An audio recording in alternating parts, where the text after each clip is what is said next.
keto lemon blueberry tea cake is just fabulous. It does not taste like diet cake at all. So what I'm going to do now is just cut up a piece so you can see exactly, the texture and how it looks. So I'll grab a slice from the middle and we are going to have a look at this cake. So you've got lots of blueberries in there and you get quite a thick slice, and here you go. And it cuts into it beautifully, and isn't it nice to get some icing with it as well? And I will just break it up for you. Looks so good. So I hope you enjoyed this tutorial of how to make this amazing cake. Let's get into the recipe now. Firstly, preheat the oven to 350 degrees Fahrenheit or 176 degrees Celsius and grease and line a loaf tin. I also greased the baking paper with butter, but it's up to you. It's just for easy removal. This is my very first try at making this keto lemon blueberry tea cake, so it should turn out exactly the same for you. Also, if you don't have a loaf tin, you can use a 9-inch round. We are using a mixer, so to the bowl, add 4 large eggs at room temperature, then 2 tablespoons of whole fat milk. In the meantime, I'm going to microwave 4 tablespoons of butter for 30 seconds so it has time to cool. Then to the bowl, add 1 teaspoon of organic vanilla bean paste or whatever vanilla you have. Just check the sugar content, okay? Next, half a cup of monk fruit sweetener and a half a teaspoon of salt. Then grab the melted butter and make sure it's cooled down to at least about lukewarm so you don't curdle the eggs. And whisk that all together until it's fully combined. If you're new to my channel, welcome! If you love this recipe, please do hit the like button and subscribe to my channel. I post new recipes every week, so don't miss out. Also hit the notification bell so you know when I've posted a new recipe.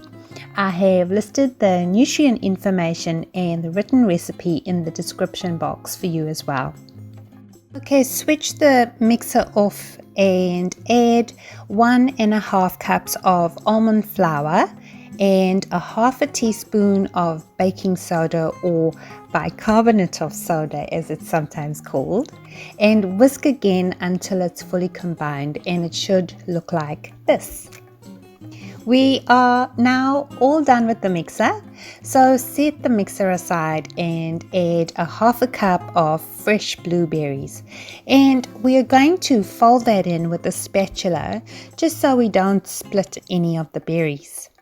Add the batter to the pan and spread it into the corners, and then add a 1/4 cup of the blueberries and mix them into the batter so that they sit just under the surface.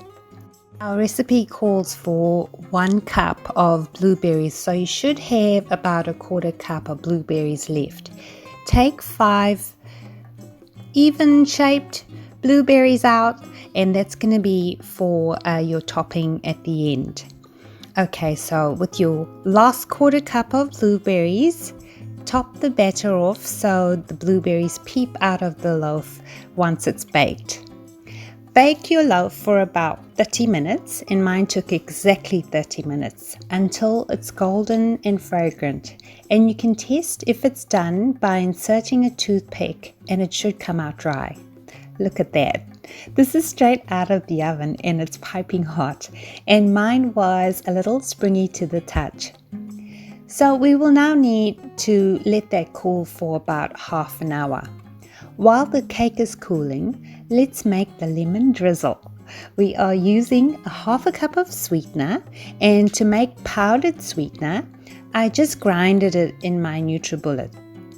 Add the sugar to a bowl and then add 2 tablespoons of lemon juice at first. 2 tablespoons of lemon juice will give you a thick icing, and sure, you can do that if that's what you want to have. I added about 3 tablespoons, and here you can see the consistency I have.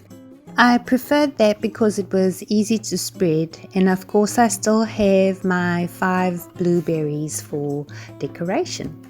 Now remove the cake from the tin and peel off the parchment paper. And here I was trying to show you, it is a little springy, but I'm not sure if you can even spot that. Next, pour the lemon icing over the tea cake in whatever design you prefer. What surprised me was how much icing per slice I would get. And finally, add a few blueberries for decoration. If you would like the icing to set, place it in the fridge for half an hour. And now we're going to cut the tea cake into 10 slices. I'm just going to cut a few because we are going to get to see together what it looks like on the inside. It looks really moist, and I guess that's from all the blueberries. Well, here it is. I don't think this is going to last in my house. I do hope you enjoyed this video and get to make my delicious keto lemon blueberry tea cake. Stay safe and be well.